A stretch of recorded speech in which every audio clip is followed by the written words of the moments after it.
اور تیسواں حق یہ ہے کہ ان کے امور زندگی کے مالی لوازمات مہیا کرنا.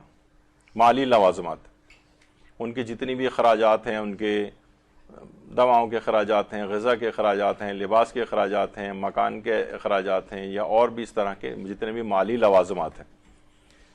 قرآن کی دیکھیے آیت ہے یسألونک ماذا ینفقون قل ما انفقتم من خیر فللوالدین، سورہ بقرہ. لوگ آپ سے پوچھتے ہیں رسول کہ ہم کہاں خرچ کریں یا کیا خرچ کریں. جواب دیجئے کہ جو بھی مال تم خرچ کرو اس کے اولین حقدار والدین ہیں. یہاں پہ ان کے اوپر جو ہے وہ احسان رکھا جا رہا ہوتا ہے. تو بہرحال اللہ نے کہا ہے کہ اولین حقدار جو ہے من خیر فللوالدین، والدین. اچھا ایک چیز اور بھی کہ اپنا معاشرتی اسٹیٹس والدین کو پہنچانا چاہیے. عام طور پر ہم لوگ یہ دیکھتے ہیں کہ والدین کے سلسلے میں لوگ بہت کمتر پہ اکتفا کرتے ہیں اور گنواتے کیا ہیں. دیکھیں کہ سارے دواؤں کے علاج کے اخراجات ہمارے ذمے ہیں، غذا کھانا پینا یہ ہمارے ذمے ہے. ارے یہ چیزیں تو انسان جو پیٹس وغیرہ گھر میں پالتا ہے نا، وہ بھی بیمار ہو جاتا ہے تو آپ اس کا بھی علاج کروا دیتے ہیں، کھانا پینا ان کو بھی دے دیتے ہیں. یعنی یہ تو آپ نے اتنے کمتر پہ ان کو رکھا ہوا ہے، یا بہت معمولی سا کوئی باندھ دیا. ایک نوجوان جو ہے وہ بتا رہے تھے کہ آج سے مثلا 30-35 سال پہلے انہوں نے جو ہے وہ جب پہلی کوئی جاب اسٹارٹ کی تھی تو خود بتا رہے تھے کہ بس پہلی جو جاب تنخواہ جو مجھے ملی اس میں سے ایک خاص اماؤنٹ میں نے اپنے جو ہے وہ والدین کے لیے مخصوص کر دیا، اور اس کے بعد سے لے کر 35-40 سال جو گزر گئے، انہوں نے ایک مہینے بھی ایسا نہیں ہوا کہ اس میں بتدریج اضافہ بھی کرتے گئے جیسے جیسے ان کے مالی حالات بہتر ہوتے گئے. تو خود کہتے ہیں کہ آج تک کبھی مجھے کوئی مالی تنگی کا سامنا نہیں کرنا پڑا. یہ واقعتاً یہ تو اپنا اچھا معاشرتی اسٹیٹس اپنا اولاد کا جو ہے نا وہ ان تک پہنچنا چاہیے. مثلا اولاد کے پاس گاڑی، ایک بزرگ یہ بھی مجھے بتا رہے تھے کہ جناب وہ مثلا اولاد جو ہے وہ تو جاری گاڑیوں کے اندر اور ڈرائیوروں کے ساتھ، اور والدین جو ہیں وہ مثلا گھر میں بیٹھے ہوئے. ایک بزرگ تو یہاں تک کہ اپنی جاب پہ رکشے میں یا بسوں میں سفر کر رہے ہیں اور اولاد گاڑیوں میں جا رہی ہے. یعنی آپ کا جو اسٹیٹس ہے معاشرے میں مالی اعتبار سے وہ ریفلیکٹ کرنا چاہیے. اگر آپ کے بچے اور آپ کے پاس ڈرائیور وغیرہ ہے تو ان کے لیے بھی آپ کو ایسے ہی انتظام رکھنا چاہیے. یہ بھی کہیں جاتے ضروری نہیں کہ بس آپ ڈاکٹر کو دکھانے، ان کا بھی دل چاہتا ہے اپنے رشتہ داروں کے پاس جائیں. تو اسی طریقے سے مستعد ایک ڈرائیور جیسے آپ کے بیوی بچوں کے لیے ہوتا ہے، اسی طرح ان کے لیے بھی ہونا چاہیے. اور کسی کے اتنے مالی وسائل نہیں ڈرائیور رکھ سکے تو آپ خود ڈرائیور بن جائیں ان کا، آپ خود تمام وہ چیزیں ان کے لیے کریں. یعنی وہ آپ کا وہ معاشرتی اسٹیٹس ریفلیکٹ کرنا چاہیے. یہاں یہ کہ اولاد مالدار اور بہترین طریقے سے زندگی گزارتی نظر آتی ہے، لیکن والدین تک وہ اسٹیٹس ٹرانسفر نہیں ہوتا. ان کو بہت کمتر پہ، جیسے میں نے مثال اتنی اچھی نہیں دی کہ گھر کے بہت سے پالتو جانوروں تک کے اوپر انسان جو ہے نا وہ یہ چیزیں تو ان کے لیے بھی کر دیتا ہے. تو یہ کھانا دے دینا اور صرف دوا کا انتظام کر دینا اور سال میں ایک آدھ دفعہ کپڑے وغیرہ بنا لینا، یہ صرف اس پہ اکتفا نہیں کرے. یعنی ریفلیکٹ کرنا چاہیے آپ کا معاشرتی اسٹیٹس. 31واں یہ ہے کہ اپنے مال کو والدین کا مال سمجھنا اور انہی کا مال قرار دینا. یہاں پر یہ ہوتا ہے کہ میرا مال، والدین کو اس میں تھوڑا سا بس آپ نے جو ہے وہ نکال کے دے دیا. یہاں پر دیکھنے میں آتا ہے کہ جناب والدین ہیں، ابھی آگے چل کر میں اس کا ذکر کروں گا، لیکن کوئی مثلا باہر ملکوں میں رہ رہے ہوتے ہیں تو $100-200 جو ہے وہ بھجوا دیتے ہیں خالی ان کو. جو ہے اب تو خیر ڈالر کافی جو ہے وہ اس لحاظ سے مہنگا ہو گیا، کچھ اماؤنٹ پھر بھی بن بھی جاتی ہے، لیکن $50-100 عام طور پہ یا پاکستانی روپیز میں کنورٹ کر کے بھجوا رہے ہوتے ہیں کہ یہ 10,000 جو ہے امی کو دے دینا مثلا. تو پتہ چلا وہ 10,000 جو ہے $10 کے برابر، $15 کے برابر، اس طرح سے چیزیں جو ہیں. یعنی جبکہ تم کیا روایات میں، بہت سے مسلمانوں کی روایت میں ہے کہ ایک شخص نے پیغمبر کے پاس آ کر کہا کہ میرے پاس مال اور اولاد دونوں ہیں لیکن میرے والد میرا مال خرچ کر دیتے ہیں، ان کے بارے میں فرمائے کیا ہے؟ تو آپ نے فرمایا تم اور تمہاری دولت دونوں تمہارے والد کے ہیں. یعنی مقصد کہنے کا یہ ہے کہ تم خود ان کے ہو، تمہاری دولت بھی جو ہے والدین کی ہے، تو یہ تم کیا کہہ رہے ہو کہ میرے والد میرے مال کو خرچ کر دیتے ہیں؟ تو یہ ان کو اتنے کمتر اس کے اوپر نہیں رکھنا چاہیے والدین کو. اور بلکہ ایک نوجوان یہ بھی بیان کر رہے تھے کہ وہ فرما رہے تھے ایک بندہ مومن کہ میں اپنی والدہ کو اتنے پیسے جو ہے وہ دیتا تھا، یہ نہیں کہ بالکل ہینڈ ٹو ماؤتھ، کہ کہ اکثر بہن بھائیوں میں جب کسی کو مالی اعتبار سے ضرورت ہوتی تھی تو والدہ سے قرضہ مانگ لیتے تھے، یعنی اتنا ان کو دیتے تھے والدہ کے کو انہوں نے سینٹرل پوزیشن دی ہوئی تھی کہ یہ نہیں کہ تھوڑا بہت دے کے کہ چلو ہو گیا، اتنا مال کم سے کم دیتے تھے کہ اگر بہن بھائیوں میں سے بھی کسی کو ضرورت پیش آتی تھی قرض وغیرہ کی تو ماں سے قرض مانگ لیتے تھے وہ جا کر، یعنی اتنا اسٹیٹس ان کا جو ہے معاشرے کے اندر اس طرح سے ان کو رکھنا چاہیے۔ تو جب یہ پوچھا گیا امام جعفر صادق علیہ الصلوۃ والسلام سے کہ جو آئے تھے وبالوالدین احسانہ، والدین کے ساتھ احسان کرو، اس میں احسانہ سے کیا مراد ہے؟ امام نے فرمایا احسان سے مراد یہ ہے کہ اپنے والدین سے اچھی طرح ملو، انہیں کسی ایسی چیز مانگنے کی بھی تکلیف نہ دو جس کی انہیں ضرورت ہو، چاہے وہ مالدار ہی کیوں نہ ہو۔ یعنی ایسا نہ ہو کہ وہ تم سے مانگیں، اتنا تم ان کو دے کے رکھو، اتنا زیادہ وہ مالی اعتبار سے ان کو ساؤنڈ رکھو کہ وہ جب چاہیں اپنی خواہش کو پوری کر لیں اس پیسے کے ذریعے۔ یہ نہ ہو کہ آپ سے آ کر ہاتھ پھیلا رہے ہوں بیٹا مجھے فلاں چیز کی ضرورت ہے۔ دیکھیے بہت ساری چیزیں ایسی ہیں، ابھی آگے چل کر ہم خیر چلیں وہ ذکر ہوگا ان کے اور مزید حقوق میں۔ اور 32واں حق یہ کہ اپنی دولت و ثروت کو ان کے حوالے کرنا تاکہ وہ اپنی مرضی سے تصرف کر سکیں۔ عام طور پہ لوگ ہوتا ہے کہ ابا کو مثلا کریڈٹ کارڈ دے دیا، اب مسئلہ ہے کہ کریڈٹ کارڈ میں ساری وہ ٹرانزیکشن کی ڈیٹیلز بھی آتی ہیں، انہوں نے کیا چیز خریدی کیا نہیں، یہ والی معلومات بھی آپ کیوں رکھ رہے ہیں؟ آپ انہیں کیش دیں کہ آپ کو اس سے غرض بھی نہیں ہونی چاہیے کہ اس طرح سے ان کو مالک بنائے کہ وہ پیسہ کہاں خرچ کر رہے ہیں۔ مثلا بہت سے دیکھیے والدین ہیں ان کے اپنے بہن بھائی، غریب رشتہ دار، چچا، تائے، کزنس، یہ اس طرح سے ہوتے ہیں، وہ ان کی بھی مدد کرنا چاہتے ہیں، اور معلوم ہے کہ اگر آپ کو بتایا کہ جناب میں اپنے فلاں اس کی مدد کر رہا ہوں تو آپ فوراً بھڑک جائیں گے کہ جناب یہ تو وہ تو ایسے ہیں اور ویسے ہیں اور میرا پیسہ آپ ان لوگوں کے اوپر لٹا رہے ہیں۔ اس طرح سے ان کو دولت و ثروت ان کے حوالے کریں اپنی، تاکہ وہ اپنی مرضی سے تصرف کر سکیں، یعنی کوئی آپ کے پاس اس کی کوئی ٹریکنگ نہیں ہونی چاہیے کہ انہوں نے پیسے کو کہاں خرچ کیا ہے۔ یہ بہت ان کے ساتھ ایک ظلم ہے کہ آپ ان کی نگاہ رکھیں، ٹھیک ہے ابا کو ہم نے کریڈٹ کارڈ تو دیا ہوا لیکن چیک کر رہے ہیں کہ یہ کہاں جا رہے ہیں، کہاں خرچ کر رہے ہیں، ذرا اس کی ڈیٹیل ساری آپ دیکھ رہے ہیں۔ نہیں، یہ نہیں ہونا چاہیے، یہ ان کے ادب کے خلاف ہے کہ اس طرح سے پیسے کو ان کے حوالے کریں کہ اپنی مرضی سے تصرف کریں، جہاں چاہیں جس کو چاہیں دیں، مرضی ہے ان کی۔ دیکھیے پیسہ بچا کے آپ کیا کریں گے؟ برج خلیفہ جس خلیفہ کے نام پر تھا بنایا گیا ہے، شیخ خلیفہ بن زید النہیان، وہ اب دیکھیے قبر اس کی ہے، یہ 1.4 بلین ڈالرز کا یہ برج الخلیفہ بنا ہوا ہے وہاں دبئی میں، 162 منزلہ، اور اتنا مہنگا جس میں صرف ایک رات کا صرف کرایہ، اس میں ایک کمرے کا ٹھہرنے کا 5-5 لاکھ روپے سے زائد ہے۔ تو لیکن کیا ہے وہ یہی پیسہ، کتنا پیسہ آپ جو بچا لیں گے والدین کو، یعنی جو ہینڈ ٹو ماؤتھ آپ نے رکھا ہوا ہے کہ ذرا پیسہ کھینچ کے آپ اگر رکھا ہوا ہے ان کو، تو یہ دیکھیں شیخ خلیفہ کو یہاں پر بھی، یعنی یہ تو شیخ خلیفہ بن زید النہیان جس کے نام پہ برج خلیفہ بنا ہے اس کی قبر آپ دیکھ لیں، اور انہی کا ہی جو شیخ زید بن سلطان النہیان جو ابوظہبی کے بھی سربراہ تھے، میرے گھر سے تقریباً شاید 5 منٹ کی ڈرائیو پر اس کا ایک محل بھی ہے، جو جس کے متعلق کہا جاتا ہے وہ کبھی وہاں زندگی میں ایک دفعہ بھی ٹھہرنے نہیں آیا، اور آج بھی وہاں مختلف ملازمین وغیرہ ان کے گھر والے جو ہیں وہ رہ رہے ہوتے ہیں، اس کی کیئر ٹیکر وغیرہ۔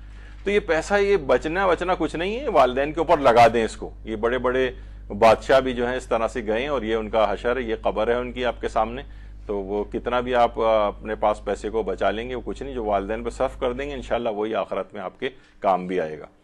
اور پیسے خرچ کرنے کے متعلق یہ ہے کہ آیت اللہ مجتہدی تہرانی فرماتے ہیں کہ انسان کا اگر وہ یہ چاہے کہ اس کا کاروبار، بزنس، مالی اعتبار سے وہ بہت ترقی کرے تو کہہ رہے ہیں 2 چیزوں کے اوپر وہ کاربند ہو جائے۔ ایک تو یہ کہ اپنے والدین کو راضی کر لے، اگر والدین راضی ہو گئے تو اس کا خوب کاروبار بھی چمکے گا، ملازمتوں میں بھی ترقی ہوگی، مالی اعتبار سے فائدے مند۔ اور دوسرا فرماتے تھے نماز اول وقت، اول اوقات میں نمازیں ادا کرنا، یہ 2 کام اگر تم کر لو تو والدین کو راضی کر لو، ٹھیک ہے، مال و دولت یہ خود بخود پیسہ تم پر برسے گا اور کبھی کوئی مالی پریشانی نہیں ہوگی۔ میں نے بہت سے ایسے افراد کی زندگیوں کا جو ہے مطالعہ کی جو والدین کے حق میں بہت فرما بردار ہیں، بہت زیادہ ان کی زندگیاں بڑی لذت انگیز ہیں، بہت کوئی زیادہ خاص پریشانیاں زندگی میں نہیں آتی ہیں دیکھنے میں ان کے، اور بہت پرسکون زندگی، اور آخرت کی تو انشاءاللہ گزرے گی جب وہ اس قدر نیکوکار ہیں۔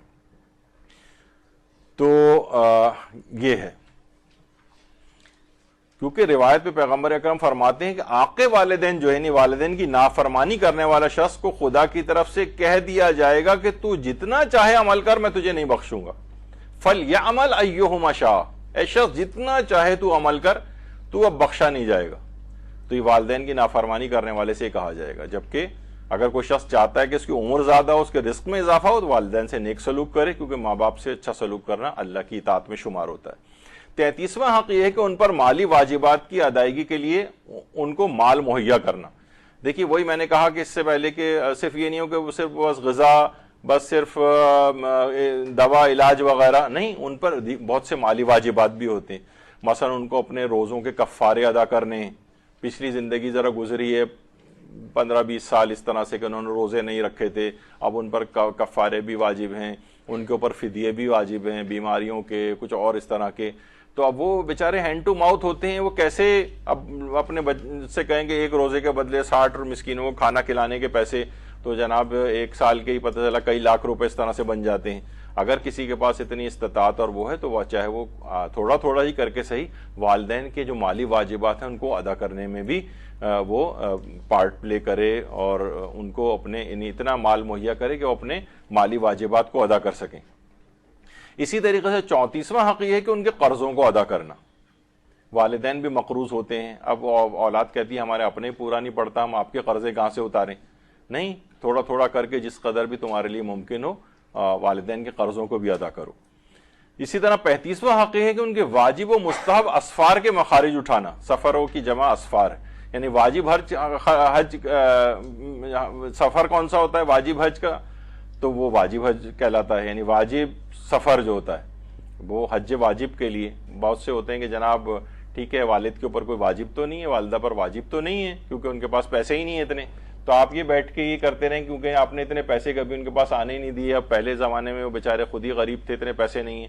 نہیں، آپ اس طرح سے ان کے لیے یعنی ان کا ایک حق ہے کہ ان کو آپ یہ حج واجب کروائیں. یا مستحب اسفار کے مخارج ان کے اٹھانا، زیارات کے لیے جانا چاہتے ہیں وہ، یا ہر سال جانا چاہتے ہیں، چند سال بعد جانا چاہتے ہیں. یہ نہیں کہ بس ایک دفعہ کروا لی تھا، گئے تو تھے آپ 20 سال پہلے مثلا زیارت پہ، نہیں، ان کا پھر دل چاہ رہا ہے جانے کو. اگر آپ کے پاس وسائل ہیں یا کوشش کر کے آپ کر سکتے ہیں تو والدین کو دوبارہ یعنی ان کے واجب سفروں کے اخراجات اور مستحب سفروں کے اخراجات، حج و زیارات وغیرہ، یہ ان کے لیے انجام دیں، یعنی ان کے لیے مخارج اٹھائیں اس کے.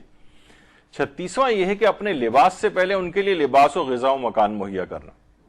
یعنی یہ الگ سے ایک حق قرار دیا گیا ہے.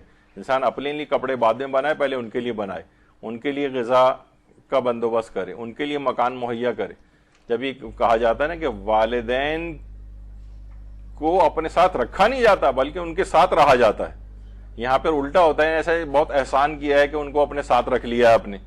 نہیں، اس طرح سے ہو کہ گھر میں ان کی جو ایک نمایاں ایک پوزیشن ہو، جیسے آپ ان کے سائے کے اندر، ان کے زیر دست زیر نگر آپ ان کے رہ رہے ہیں. اس طرح کا نہ کہ یہ بیٹا جو ہے یہ گورن کر رہا ہے اور ابا بیچارے جو ہیں وہ اس کے اندر آ گئے ہیں، تو یہ نہیں ہونا چاہیے. تو اپنے لباس سے پہلے ان لباس، غذا اور مکان وغیرہ ان کے لیے مہیا کرنا. دیکھیے والدین جو ہیں اولاد پر والدین کا نان و نفقہ، اگر وہ غریب اور نادار ہیں تو والدین کا نان و نفقہ اولاد پر واجب ہوتا ہے. اچھا، اس میں لڑکیاں یا خواتین عام طور پہ سوچتی ہیں شادی وادی ہو گئی اب یہ بھائیوں کی ذمہ داری ہے. اگر بھائی چیز پوری نہیں کر رہے ہیں والدین کی، یعنی واجب نان و نفقے والی ذمہ داری ہیں، یعنی اور والدین فقیر بھی ہیں، فقیر سے مراد یہ کہ غریب ہیں یا ان کے اپنے اخراجات وہ پورے نہیں کر پا رہے ہیں، تو لڑکیوں کے اوپر بھی اسی طرح سے والدین کا نان و نفقہ واجب ہوتا ہے، چاہے وہ شادی شدہ ہوں یا غیر شادی شدہ ہوں. یعنی والدین کا نان و نفقہ بیٹے اور بیٹیوں دونوں پر واجب ہوتا ہے اگر وہ نادار ہیں والدین. ہاں، اگر والدین کے پاس اپنا مال و دولت ہے تو پھر الگ سے کسی کو دینا اس لحاظ سے واجب نہیں ہوتا ہے، وہ پھر مستحب چیزیں ہیں. لیکن واجب النفقہ ہونا تو یہ ایک اگرچہ اس کے الگ ایک تفصیل ہے، لیکن یہ کہ دماغ میں رہے کہ والدین کا نفقہ بھی لڑکیوں تک کے اوپر یا خواتین تک کے اوپر واجب ہو سکتا ہے. دیکھیے والدین کے ساتھ مالی تعاون کرنا، یہ تو ابھی آپ نے سنا کہ ہر لحاظ سے ممکن ہے کہ ان کو کوئی ایسی چیز ضرورت ہو کہ کسی اور کی امداد وہ کرنا چاہتے ہیں، ان سے مالی تعاون رکھیں. اور اگر ایک چیز اور بھی ہے والدین کے لحاظ سے، ایک میں بات کر رہا ہوں کہ اکثر والدین بھی اس بات کو سنتے ہیں، اگر ممکن ہو تو والدین مالی امور میں مضبوط رہیں. عام طور پر یہ ہوتا ہے، جیسے میں نے ایک بزرگ کا بتایا کہ جناب وہ کیونکہ دیکھیے بہرحال اولاد کا یہ ایک سائیکی ہے انسان کی، کہ اگر کوئی نہ کوئی فائدہ آپ کو کسی سے ملتا رہے نا تو خود بخود آپ اس کا عزت و احترام آپ کی نگاہ میں رہتا ہے. کہ ویسے تو ہر وقت ہی رہنا چاہیے چاہے والدین ناداری کیوں نہ ہو، لیکن والدین ذرا اپنی مالی پوزیشن بہتر رکھیں، اولاد پر اپنی مالی نوازشیں کرتے رہیں تو وہ کنٹرول میں رہتے ہیں، زیادہ نافرمانی آپ کی نہیں کرتے ہیں، آپ سے فوائد ان کو مل رہے ہوتے ہیں. اگر والدین واقعی مالی اعتبار سے مضبوط ہیں تو وہ اپنے آپ کو ذرا مضبوط رکھیں. جیسے میں نے ایک بزرگ کا بتایا کہ جناب انہوں نے اپنی گاڑی بھی اپنے بیٹے کو دے دی، بیٹا اگر سے بالکل قریبی کسی جگہ جاتا ہے قرب و جوار کی، اور خود بیچارے وہ دور اپنی کسی جگہ رکشہ اور ٹیکسیوں کے اور بسوں کے دھکے کھاتے ہوئے جا رہے ہیں. تو کیا ہوا؟ اچھا پھر اب یہ ہے کہ گھر میں کوئی پھر حیثیت بھی نہیں رہ پاتی. ظاہر ہے جو بھی ادبا آج کل آپ کو پتہ ہے کہ بہرحال لوگوں کے اندر اگر کوئی شخص اپنے رشتہ داریاں سب کچھ وہ جو مالی اعتبار سے مستحکم ہوتا ہے لوگ اسی کی طرف جھک رہے ہوتے ہیں، اور ذرا کمزور جو پڑ جاتا ہے تو بس وہ لوگ بھی اس کو اتنا زیادہ لفٹ نہیں دیتے ہیں. پھر تو والدین اگر اپنی پوزیشن مضبوط رکھیں اور کچھ گاہے بگاہے اپنی اولاد پر نوازشوں کا سلسلہ رکھیں تو یہ سارے لوگ اس طرح سے کنٹرول بھی رہتے ہیں. بہت سے ہم معاشرے کے اندر افراد کو دیکھتے ہیں، یعنی واقعتاً کہ بوڑھے بوڑھے ہو گئے ہیں بیچارے، بیچتے پھر رہے ہیں چیزیں. اس میں خیر بہت سے تو پروفیشنل بیگری وہ ایک الگ ہے، لیکن کچھ لوگ واقعی اس قدر نادار اور مجبور ہو جاتے ہیں. کبھی بھی اس طور پر والدین، بوڑھے بوڑھے والدین بیچارے، کبھی بھی کبھی ان کو اس طرح اتنے لوور لیول کے اوپر نہیں رکھنا چاہیے. ہمیشہ جیسے ہم نے کہا کہ آپ کو والدین کو ہمیشہ ایک بہترین پوزیشن میں، بہت ہی سینٹرل گھر کے اندر ان کی پوزیشن ہو، مالی اعتبار سے استحکام ہو ان کے پاس، تو یہ ہونا چاہیے. ایسا نہ ہو کہ وہ قسمہ پرسی میں بیچارے اس طرح سے اپنا گزارا کر رہے ہوں